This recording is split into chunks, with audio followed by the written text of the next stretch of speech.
ഇതാണ്. അപ്പോൾ അതെ കപ്പയും ബീഫും.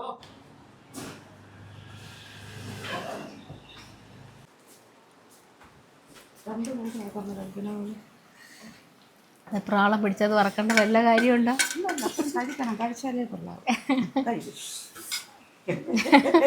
ഒരമണിക്കൂറിൻ്റെ ഉള്ളിൽ കപ്പ എനിക്ക് മതി, ഒന്നും വേണ്ട. ഞാൻ സാധാരണ കഴിക്കണേക്കാൾ കൂടുതലാണ് ഇപ്പോൾ കഴിച്ചത്. ഭയങ്കര മഴ, ഇരുട്ട് മൂടി നിൽക്കുക പുറത്ത്. മഴ, തണുപ്പ്, ഇതുപോലെ അടുപ്പത്തുനിന്ന് കോരിയെടുത്ത ചൂടോട് കൂടിയിട്ടുള്ള മീൻ. എന്തൊരു സ്വാദ്.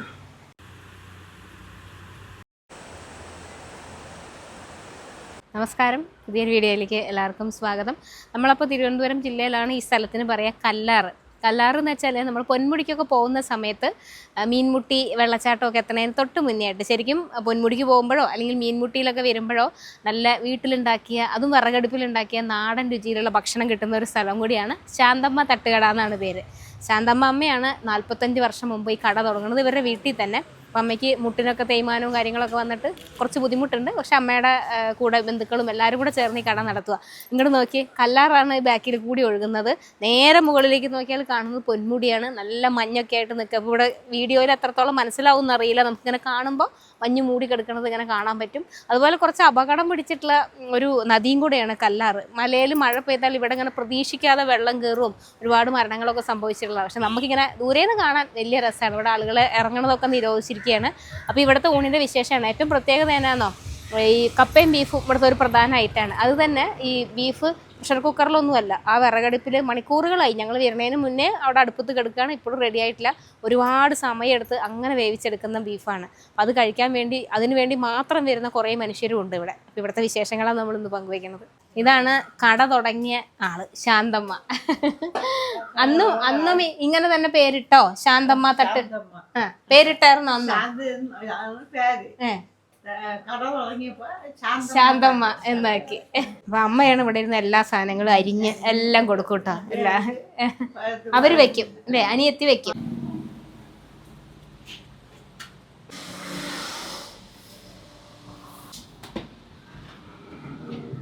ഒഴിക്കാൻ വേണ്ടിയതാ പരിപ്പ് റെഡിയായി. ഇവിടെ നല്ല മാമ്പഴപ്പുളിശ്ശേരി. അവിടെ മാമ്പഴം വിൽക്കാനും വേണ്ടി വെച്ചിട്ടും ഉണ്ട് കേട്ടോ. ആവശ്യക്കാർക്ക് വേണമെങ്കിൽ നല്ല നാട്ടു മാമ്പഴമൊക്കെ കിട്ടും. അപ്പം അതിട്ട് വെച്ച മാമ്പഴപ്പുളിശ്ശേരി ഉണ്ട്. ഇതാ ഒരു സാലഡ് ഉണ്ട്. പിന്നെ കപ്പ. ഇതിപ്പോൾ നമുക്ക് കപ്പ ഇറച്ചിയുടെ കൂടെ അല്ലാതെ ഊണിൻ്റെ കൂടെയും വേണമെങ്കിലും കൊടുക്കാം. ഇത് നാരങ്ങ അച്ചാർ. ചോറ് ഉച്ചയ്ക്ക് 11:30 ആവും. ചോറ്, മീന്, ബീഫ്, മരിച്ചിനി, ചോറിനുള്ള കറികളെല്ലാം ഉണ്ടാവും. നമുക്ക് അവധിയൊന്നുമില്ല. അവധിയൊന്നുമില്ല. എല്ലാ ദിവസവും കാണും. പിന്നെ എന്തെങ്കിലും അത്യാവശ്യങ്ങളൊക്കെ ആണെന്നുണ്ടെങ്കിൽ അവധി എടുക്കും. ഈ അമ്മയാ കട തുടങ്ങുന്നത്? അമ്മ തുടങ്ങിയത് ചേട്ടത്തിയാണ്, എൻ്റെ ചേട്ടൻ്റെ ഭാര്യയാണ്. അവരാണ് തുടങ്ങിയത്. 45 വർഷമായി. വേറെ അതൊന്നുമില്ല, ഇത് മാത്രമേ ഉള്ളൂ. വരുമാനം എന്ന് പറഞ്ഞാൽ ഇത് തന്നെയാണ്. അത് ഇതുവരെയും ഒരു കൈപ്പഴയൊന്നും വന്നിട്ടില്ല. കഴിച്ചവർ വീണ്ടും വരും. കഴിച്ചവർ കറക്റ്റായിട്ട് വരുന്നുണ്ട്. കൂലിപ്പണിക്കാർക്ക് അതിൻ്റേതായ രീതി കൊടുക്കും, വെളിയിൽ നിന്ന് വരുന്നവർക്ക് ആ രീതി കൊടുക്കും. പിന്നെ മിക്കവാറും ഇലയിലൊക്കെ തന്നെയാണ് കൊടുക്കുന്നത്. എല്ലാം ചെയ്യുന്നതെല്ലാം നമ്മളെ ആൾക്കാരൊക്കെ ആയതുകൊണ്ട് വൃത്തിയും അതൊക്കെ ആക്കി. കുടുംബക്കാർ വെളിയിൽ നിന്ന് പുറമേ ആരുമില്ല. രാവിലെ 6 മണിക്ക് ചായയാവും. ചായ ആയി കഴിഞ്ഞ് 8 മണിയാകുമ്പോഴേ കാപ്പിയാവുള്ളൂ. ചായയാണ് എൻ്റെ മെയിൻ. വൈകുന്നേരം പയ്യന്മാരൊക്കെ ഒരുപാട് ദൂരം നിന്നൊക്കെ വരുന്നുണ്ട് ചായ കുടിക്കാൻ വേണ്ടി. പലഹാരം തിന്നാനും ചായ കുടിക്കാനും എൻ്റെ മേളിൽ കയറിയിരിക്കാനും. അതുപോലെ എൻ്റെ ചായ അത് ഒരു പ്രത്യേകതയാണ്. വേറെ ഒന്നുമല്ല, പ്രത്യേകം പറഞ്ഞതല്ല. പശുവും പാലിൽ ചായ അടിക്കും. കവർ പാൽ ഉപയോഗിക്കില്ല, തീയിൽ ഉപയോഗിക്കില്ല, ഗ്യാസിൽ ഉപയോഗിക്കില്ല. ഇത് മുമ്പേ ഉള്ളതാണ്. ഇതിനിടയിൽ ഗ്യാസ് വന്നപ്പോഴത്തേക്ക് ഗ്യാസ് ചെയ്തു തുടങ്ങിയപ്പോൾ ആൾക്കാർ എന്നെ പറഞ്ഞു അത് ശരിയാവില്ല, ഞങ്ങൾ ഇത് കുടിക്കാനാണ് ഇത്ര ദൂരം നിന്ന് വരുന്നത്, അതുകൊണ്ട് നിങ്ങൾ വിറവിൽ തന്നെ അത് ചെയ്യണം. എന്തോ ആ ഒരു ടേസ്റ്റിൻ്റെ വ്യത്യാസമാണ്. പിന്നെ ABT തേയില തന്നെയാണ് ഉപയോഗിക്കുന്നത്, വേറെ ഒരു തേയില ഉപയോഗിക്കില്ല. ഇത്രയും നാളായിട്ട് ഈ 45 വർഷം. അതുകൊണ്ട് നമ്മളൊരു കൈപുണ്യം പോലെ ചായ കൊടുക്കുന്നത് കറക്റ്റായി കൊടുക്കും. രാവിലെ ഈ പലഹാരങ്ങൾ അപ്പവും ദോശയൊക്കെ കാണും, അപ്പം ദോശയൊക്കെ ഉച്ചയ്ക്ക് ചോറ്, പിന്നെ അത് കഴിഞ്ഞ് അത് കഴിഞ്ഞ് വൈകുന്നേരം വടയും ചായയും മാത്രമേ ഉള്ളൂ. എപ്പോഴാണ് പിന്നെ അടയ്ക്കുക? അടയ്ക്കാൻ ഒരു 7:30 മണി വരെ കാണും. കപ്പ ഇറച്ചിയൊക്കെ എത്ര പൈസക്കാണ്? കപ്പ ഇറച്ചി 170 രൂപ, ഒരു കപ്പ 50 രൂപ, 120 രൂപ ബീഫ്. ഊണാണെങ്കിൽ 80 രൂപ. ഒന്നും ഇല്ലാത്തത് മീനുള്ളത് നമ്മൾ ഈ ജോലിക്കാർക്കെല്ലാം അങ്ങനെ അഡ്ജസ്റ്റ് ചെയ്ത് കൊടുക്കും. 100 രൂപയ്ക്ക് വാങ്ങിക്കോളും. വെളിയിൽ നിന്ന് ഇറങ്ങി 120 രൂപ. ഇപ്പോഴും അത് തന്നെയാണ്. വറുത്ത മീൻ ബാക്കി കറി, ബാക്കി എല്ലാ കറികളും ചേർത്ത് 120 രൂപ. അമ്മയുടെ പേരെന്താ? രമണി. ഞാൻ എന്റെ ഭർത്താവ് കൊച്ചുനാളിലെ മരിച്ചു. ആ വർഷം തൊട്ട് ഞാൻ ജോലി ചെയ്തേ. അപ്പൊ അപ്പം മുതൽ ഇവിടെ ഉണ്ടോ? വേറെ കടകളിൽ 6 വർഷം. ഇതെന്റെ സ്വന്തം ചേച്ചിയുടെ കട തന്നെ. ആഴ്ചക്ക് ഒരു ദിവസം ഞാൻ സീറ്റ് ഐറ്റം പലരും അറിയാമോ, മടക്ക് കേക്ക് അതെല്ലാം ഇട്ട് കൊടുക്കാൻ പറ്റും. പോയിട്ട് ബാക്കിയുള്ള 7 ദിവസം. പിന്നെ അപ്പൊ വേറെ കടകളിലൊക്കെ ജോലി ചെയ്തോ? ഈ എന്റെ നാട്ടിൽ തന്നെ ഈ നെടുമങ്ങാട്ടി തന്നെ ഒരു കടയിൽ 8 വർഷം, ഒരു കടയിൽ 9 വർഷം, ഒരു കടയിൽ 9 വർഷം. വലിയ കുക്കാണ്, ആളാണ് ഇതിന്റെയൊക്കെ പിന്നിൽ. ഇപ്പൊ അമ്മക്ക് പൊറോട്ട അടിച്ചോണ്ടിരുന്നതാ. പൊറോട്ട മടക്ക് ഈ മേശ മൊത്തവും മാവ് മരത്തിട്ട് മടക്കി മടക്കി മടക്കി മടക്കി എടുക്കണം. ശരി, നിസ്സാരക്കാരില്ല. രമണി എന്നാണ് പേര്. ശാന്തമ്മയുടെ അനിയത്തി. എല്ലാം പണിയെടുത്തന്നെ ഇതുവരെയും ജീവിക്കണം മക്കളെ. ഇനി എന്നെ കടത്തിക്കല്ലെന്നൊക്കെ പ്രാർത്ഥന. മക്കളെ മുമ്പേ നിങ്ങളിങ്ങനെ പണിയെടുത്ത് നടക്കുന്നുണ്ട്, ആരോഗ്യം എന്തായാലും കാണും. 5:30 മണിക്ക് വീട്ടിൽ നിന്ന് ഇറങ്ങും, ബസ്സിൽ പോരും. 6 മണിക്ക് വാളിക്കോട് എത്തും. 6:05 ബസ് വരും. എന്നെ കണ്ടോണ്ട് ബസ് അവിടെ നിർത്തും. സ്ഥിരം ആളാണല്ലോ. ഇവിടെ കൊണ്ട് നിർത്തി തരും. അവരുടെ അന്നദാതാവാണ്. ബസ്സുകാരെല്ലാം ബസ് നിർത്തിയിട്ട് ഭക്ഷണം അവരിവിടെ വന്ന് ഭക്ഷണം കഴിച്ച് എനിക്ക് നിങ്ങളെ ചിരി മാത്രം മതി, നിങ്ങൾ ആഹാരം അങ്ങനെ മക്കളെ ജീവിതം ഇതുവരെ എത്തി. 2 പെൺമക്കളാണ്, 2പേരെയും കെട്ടിച്ച്. 2 നല്ല മരുമക്കള്. എന്റെ പൊന്നു മക്കള് 2 പേരും എന്നെ നല്ല അതല്ലേ നമുക്ക് സന്തോഷം. ഏറ്റവും സന്തോഷം. രമണി അമ്മയുടെ സ്പെഷ്യൽ തോരനും അച്ചാറൊക്കെ കൂട്ടി ഞാൻ കഴിക്കാൻ പോവുകയാണ്. മതി മതി മതി.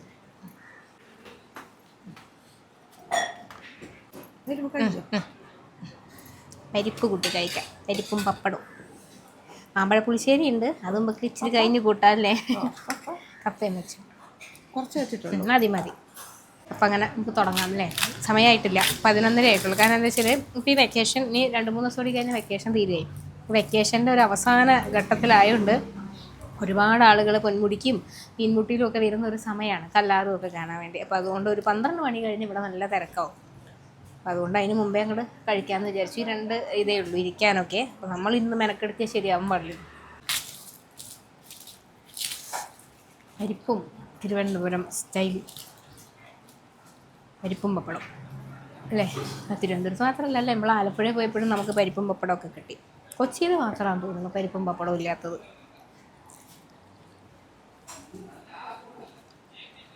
നല്ല പരിപ്പ് കൂട്ടാനാട്ടോ. ഇവിടെ നോൺ വെജ് ഒന്നും വേണമെന്നില്ല, ഈ വെജ് ഊണായാൽ തന്നെ അടിപൊളി. അതുപോലെ സൂപ്പർ അച്ചാറും. ഇവിടെ നിന്ന് കുറച്ച് പിള്ളേർ കഴിച്ചിട്ട് പോയി, അപ്പോൾ അവന്മാരൊക്കെ പറഞ്ഞിട്ട് പൊളി ഫുഡാണ് എന്നൊക്കെ.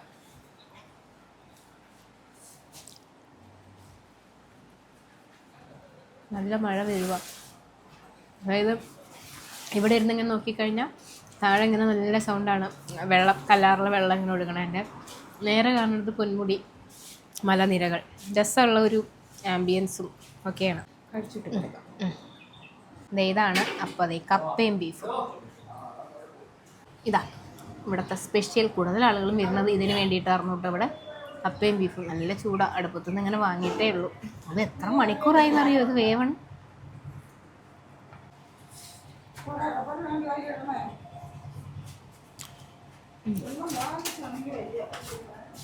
ഉള്ളിൽ രസമുള്ളൊരു മസാല. നിറച്ച് ചെറിയ ഉള്ളിയൊക്കെ ചേർക്കട്ടെ. കൊള്ളാം. നല്ല സാലഡ്. അവിയലും വെക്കട്ടെ.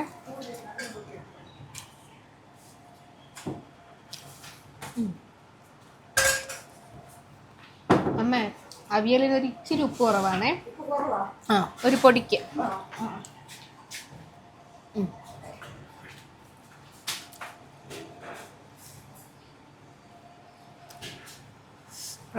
നല്ല ഊണ് കേട്ടോ.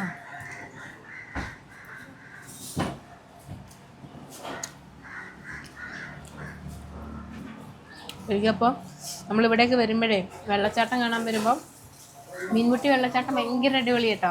നമുക്കൊരു ട്രെക്കിങ്ങിനൊക്കെ പോകുന്ന ഫീലാണ്. കാരണം വണ്ടി പാർക്ക് ചെയ്തിട്ട് ഒരു 1.5 കിലോമീറ്റർ അകത്തേക്ക് നടക്കണം. നമ്മൾ ഓൾറെഡി നമ്മുടെ പേജിലുണ്ട് ഒരു ചാനലിൽ തുടക്ക സമയത്തൊക്കെ ഞാൻ പറയാറില്ലേ ട്രാവൽ വ്ലോഗ്സാണ് ചെയ്തത്. അപ്പോൾ ആ വീഡിയോ അതിൽ എടുക്കേണ്ടതെന്നാണ് എൻ്റെ ഒരു വിശ്വാസം. പിന്നെ ചിലതൊക്കെ ഞാൻ ഡിലീറ്റ് ചെയ്ത് കളഞ്ഞു. എനിക്ക് തന്നെ അത് കാണുമ്പോൾ ഭയങ്കര നാണക്കേടായിട്ടേ. കാരണം മൈക്ക് ക്യാമറ ഫേസ് ചെയ്യാനുള്ള ധൈര്യമില്ല. അപ്പോൾ എൻ്റെ എന്തെങ്കിലുമൊക്കെ ഷോട്ട് എടുത്തിട്ട് ഞാൻ പിന്നെ പോയി ഡബ് ചെയ്തിട്ടാണ് ആ വീഡിയോസൊക്കെ ഇടുന്നത്. അപ്പോൾ അതെനിക്കിപ്പോൾ കാണുമ്പോൾ അങ്ങോട്ട് ഭയങ്കര നാണക്കേടാണ്. അതുകൊണ്ട് കുറേയൊക്കെ ഞാൻ ഡിലീറ്റ് ചെയ്ത് വിട്ടു. ഇതതിലുണ്ടോന്തോ മീൻമുട്ടി വെള്ളച്ചാട്ടം ഉണ്ടോന്തോ. അന്നൊക്കെ സാരിയൊന്നും അങ്ങനെ ഉടുത്ത് അങ്ങനെ വീഡിയോ ചെയ്യാനുള്ളതൊന്നുമില്ല. നമ്മളെപ്പോഴും ആരെങ്കിലുമൊക്കെ മോഡലാക്കുമല്ലോ നമ്മൾ. ഞാൻ അങ്ങനെ കാണുമ്പോൾ ട്രാവൽ വ്ലോഗ് ചെയ്യുന്നവരൊക്കെ ജീൻസും ഫ്രോക്കും ഒക്കെയാണ് ഇടുക. എന്നാൽ പിന്നെ ഞാനും എന്ന് വിചാരിച്ചു. പിന്നെ നമ്മൾ നമ്മുടേതായ ഒരു വഴിക്ക് വരുന്നത് യൂട്യൂബ് ഫുഡൊക്കെ തുടങ്ങിയതിന് ശേഷമല്ലേ കുറച്ച് ആക്റ്റീവ് ആവുന്നത്. അന്നൊക്കെ ഒരു 1000 സബ്സ്ക്രൈബേഴ്സ് അത്രയൊക്കെ തന്നെ ഉള്ളൂ. എന്തൊക്കെയോ കാട്ടിക്കൂട്ടി കുറേ വീഡിയോസ് ഉണ്ട്. അപ്പോൾ ഞാൻ ചിലതൊക്കെ കാണുമ്പോൾ എനിക്ക് തന്നെ ഒരു ഇതടിച്ചിട്ട് ഞാൻ എന്ത് ചെയ്തു വെച്ചാൽ ഡിലീറ്റ് ചെയ്തു. അപ്പോൾ ഈ വീഡിയോ ഉണ്ടോയെന്ന് എനിക്ക് ഓർമ്മയില്ല. എന്തായാലും അങ്ങനെ ഒരു വീഡിയോ ചെയ്തിരുന്നു. ഇങ്ങനെ മീൻമുട്ടിയിലേക്ക് എത്തണതിനെ പറ്റിയിട്ടും അവിടുത്തെ കാഴ്ചകളൊക്കെ വെച്ചിട്ട് അട്ടയൊക്കെ കടിച്ചു വന്ന് ഇപ്പോഴും ഉണ്ട്, അട്ടയൊക്കെ ഉണ്ട്. അപ്പോൾ അങ്ങനെ പോണവർ തിരിച്ചു വരുന്ന സമയം എന്ന് വെച്ചാൽ ഊണിൻ്റെ സമയമായിരിക്കും. അപ്പോൾ നല്ല നാടൻ രുചിയിൽ വീട്ടിലെ പോലത്തെ ഭക്ഷണം കിട്ടുന്ന ഒരു സ്ഥലമാണ് ഇവിടെ. ഇപ്പം ശാന്തമ്മ ഉണ്ടാവും, രമണിയമ്മ ഉണ്ടാവും, ഇവരെല്ലാവരും ഉണ്ടാവും. ഇപ്പോൾ വന്ന് കഴിച്ചു നോക്കിക്കോട്ടെ, നല്ലതാണ്. അപ്പോൾ ഇറച്ചിയും നല്ലതാണ്. മാമ്പഴ പുളിശ്ശേരി കൂട്ടാണ്ട് എങ്ങനെയാണ് പോവുക.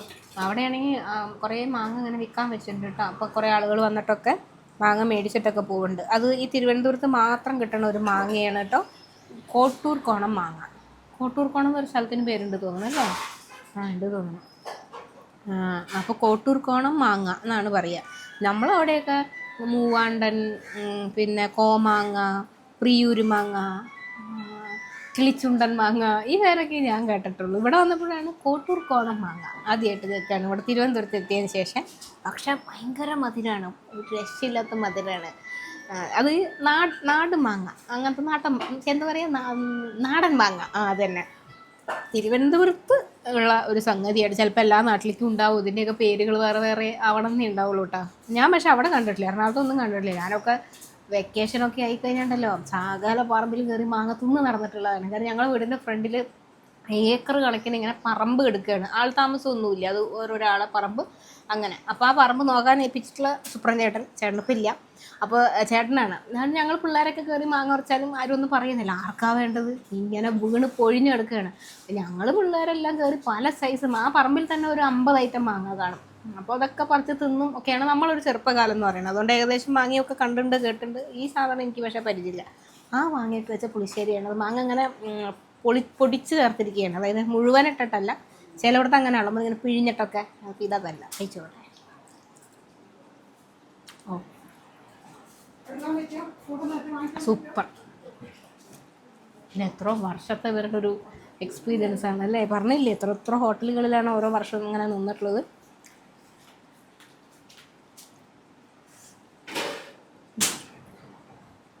രമണിയമ്മേ, നിങ്ങളുടെ പുളിശ്ശേരി ഒരു രക്ഷയില്ല. ഞാൻ എടുത്തു മാമ്പഴ പുളിശ്ശേരി. ഞാൻ കഴിച്ചോ? ഇല്ല ഞാൻ കഴിച്ചോളാം. ഞാൻ ഇറച്ചി ഒന്നും കഴിക്കാൻ എനിക്ക് തോന്നണില്ല ഈ സ്വാദ് കണ്ടിട്ട്. അത്രയ്ക്ക് സ്വാദ് മതി, ഞാൻ എടുത്തോളാം. ഇന്ന് മീൻ കിട്ടെ, ധൃതി പിടിച്ചാക്കണ്ട. ആണോ? മീനൊന്ന് വരാൻ വൈകി. ഒന്നാമത് മഴ, 2 ദിവസം കൊണ്ടുള്ള മഴ. പിന്നെ പെരുന്നാളായിരുന്നില്ലേ, മീൻ വന്നില്ല. 12 മണിയായി മീൻ വരുമ്പോൾ. അപ്പോൾ ഒരു മീനെങ്കിലും വറുത്ത് എനിക്ക് തരുമെന്ന് പറഞ്ഞിട്ട് അവിടെ പണിയാൻ നിൽക്കുകയാണ്. ഞാൻ വേണ്ടാന്ന് പറഞ്ഞിട്ട് കേൾക്കണില്ല.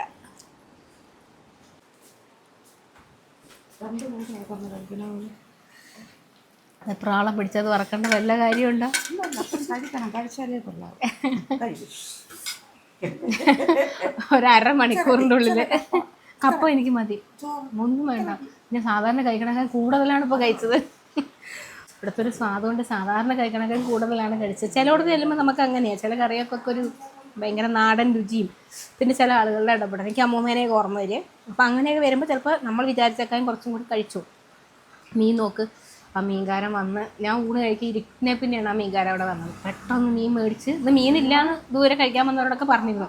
പെട്ടെന്ന് മീൻ മേടിച്ച് ഇന്ന് ഊണിൻ്റെ കൂടെ വറുത്ത് കൊടുക്കണില്ല, ഇത് എനിക്ക് വേണ്ടി വറുത്തുകൊണ്ട് വന്നത്. ആലോചിച്ചു. ഞാൻ എത്ര പ്രാവശ്യം പറഞ്ഞെന്നറിയോ ഇത് വെപ്രാളം പിടിച്ച് പണിയണ്ട, അപ്പോൾ ഇല്ല, അപ്പോഴേ അത് 2 മീൻ വറുത്ത് കൊഴിയാളയായിരുന്നു കേട്ടോ. അത് നല്ലതാ. ഇങ്ങനെ ഉള്ളിയൊക്കെ ഇടിച്ചിട്ട ഒരു തരം പൊടി കണ്ട, ഒരു പൊടിയൊക്കെ ഉണ്ട്. ഭയങ്കര ചൂട്. അടുപ്പത്തുനിന്ന് നേരെ കോരിക്കൊണ്ട് എൻ്റെ പാത്രത്തിലേക്ക് ഇട്ടതാണ്. എന്നാലും അവരുടെ ഒരു സ്നേഹം, അതുകൊണ്ടാണ് ഞാൻ പറയാം, അത് കഴിക്കാതെ പോയി കഴിഞ്ഞാൽ അത് വിഷമമായി പോകും. ഞാൻ ചോറൊക്കെ തീർന്നു. എനിക്ക് രണ്ടാമത് മേടിക്കാൻ വേണ്ടി എൻ്റെ വയറ്റിൽ സ്ഥലമല്ല. ഞാൻ ലാസ്റ്റ് ഇരുന്ന കുറച്ച് കപ്പയും അപ്പോൾ പുളിശ്ശേരി കുറച്ച് കൂടി കൂട്ടാൻ വേണ്ടി ഇച്ചിരി എടുത്ത് ചോറും കൂടെ അത്.